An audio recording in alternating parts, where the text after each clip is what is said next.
Nanalo ng Family Feud ng Team Puso ng 200,000 pesos. Family Feud, 5:35 p.m. Ating pagsasalamat, balik na tayo ang Paisos ngayon araw ng Katropais. Manood, magdara at manaro rin siya sa palikod.ph dito sa Pai.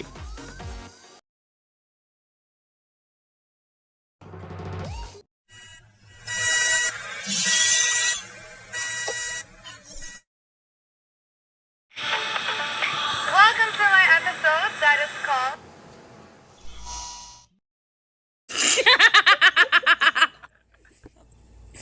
That's okay.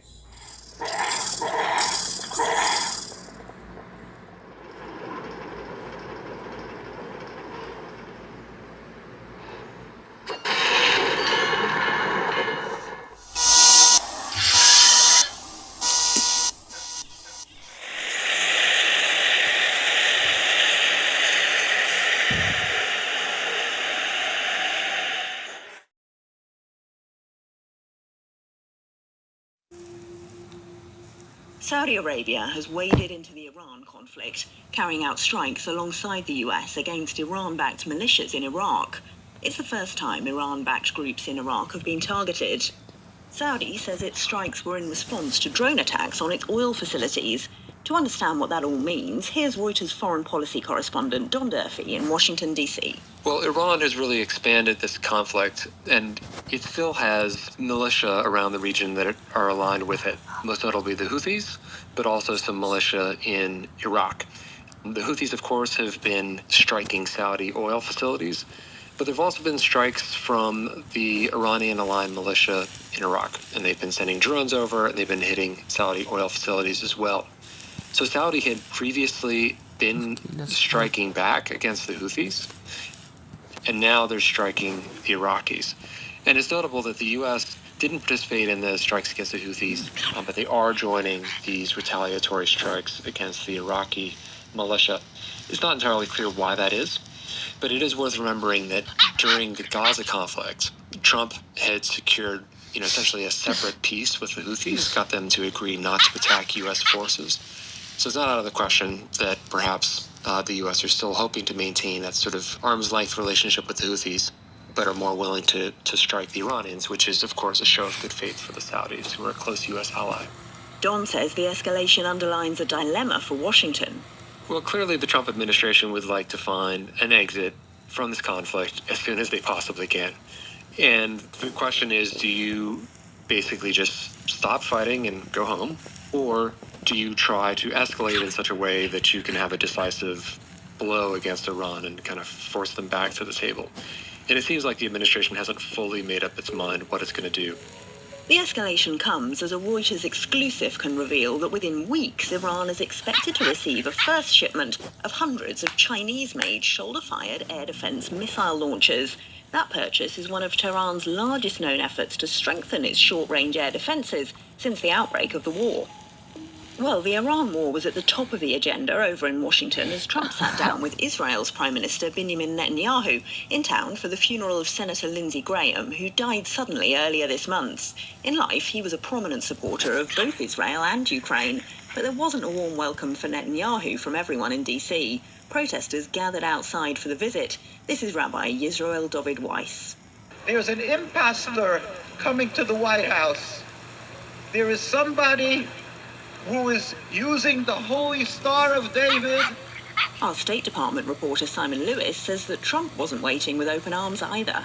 So, ahead of the meeting today, Trump seemed to be pretty irritated by Netanyahu. He was asked about some reporting that had come out on Netanyahu's kind of planned talking points in the meeting, and Trump kind of dismissing this and seemingly annoyed that this had come out in the press rather than Bibi just telling him in the meeting. Trump seems to feel that Netanyahu has been, trying to pull him more into the Iran war. Initially, it seems Netanyahu was the one who was at least involved in convincing him to launch the war in Iran. And the relationship has been particularly fraught since then, as, it doesn't seem like the war has gone as Trump wanted it to, and perhaps he in part blames Netanyahu for that. Ukraine's President Volodymyr Zelensky was also in the capital for the Graham service and his own sit-down with Trump at a time when $400 million in Pentagon funding for Ukraine has stalled despite bipartisan support. Here's Simon again on Zelensky's wish list. He wants Washington to do more sanctions, or something that Lindsey Graham had been pushing for with a bill, and also support Ukraine more with this idea of joint production of interceptors for Patriot missiles. There's a drone cooperation agreement that they're trying to work on, and really, ultimately, he wants more help from the White House on getting Russia to end its war in Ukraine. We have heard from sources after the meeting that Trump's envoys, Steve Witkoff and Jared Kushner, have agreed to visit Ukraine in the meeting to try to kickstart mediation efforts with Russia.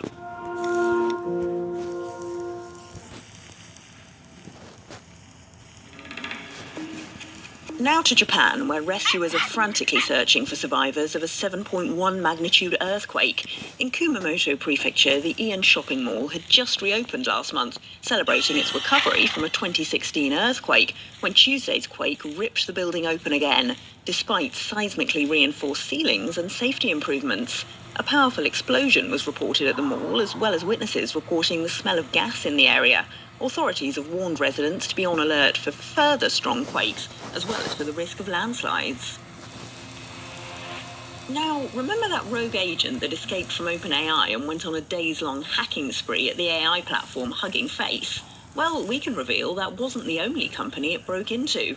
Sources have told Reuters that the agent also compromised a customer at New York-based Modal Labs. Here's reporter Raphael Satter with more.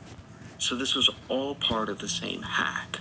What this means effectively is that it broke out of its contained environment within OpenAI and effectively found a nest online where somebody had left an open door. So think of the agent like a fugitive that's escaping justice. It needs to find a base of operations, and so it found one at a sandbox that had been left inadvertently exposed online. OpenAI says that its rogue agent broke into 4 accounts at 4 separate services. The unreleased model that was being tested and where that test went wrong has been frozen, internal access to it has been restricted, and OpenAI is now studying what its next steps are going to be. I think the concern is less about individual AI users. So your average user of ChatGPT or Google Gemini, for example, is not going to encounter some of these problems. But it is of concern to the public at large, because what it shows is that these frontier labs are developing very powerful hacking tools that they may not be able to fully control. Well, staying in the tech world, the Trump administration is banning imports of new Chinese robots and power inverters, citing national security. The restrictions target humanoid and quadruped robots, plus inverters used to connect renewable energy and batteries to data centers. Officials say they want to avoid Chinese disruption, data theft and cyber attacks, while pushing manufacturing back to the US. Our White House reporter Alexander Alper explains the worries. One of the concerns among China hawks in Washington is basically that China could get a really strong foothold in this industry as it takes off, and then we could find ourselves increasingly reliant on Chinese robots. There's fears that, a foreign power could spy by stealing data from these robots. There's fear that they could control the devices remotely, potentially disrupt their function or your access to them. And then the third case is that you could sort of install malware by sending updates that could create, a botnet that could launch a cyber attack. Firefighters are racing to contain massive wildfires across France and Spain as Western Europe braces for yet another heat wave. In France, the wildfire raging near Bordeaux continues to worsen, with hundreds of thousands of people forced to flee. World Meteorological Organization spokesperson Claire Nullis says the fire in France has generated its own weather system. What we've seen in France, I've just seen the most incredible image of a cumulonimbus cloud, which is, it's like the big storm cloud. It's the king of clouds. And this was created by by the fire. It's where the fire literally creates its own weather. Weather. For more on any of the stories from today, check out Reuters.com or the Reuters app. Don't forget to follow us on your favourite podcast player. And if you're listening on a smart speaker, just ask for the latest news from Reuters 7 days a week. We'll be back tomorrow with our daily headline show.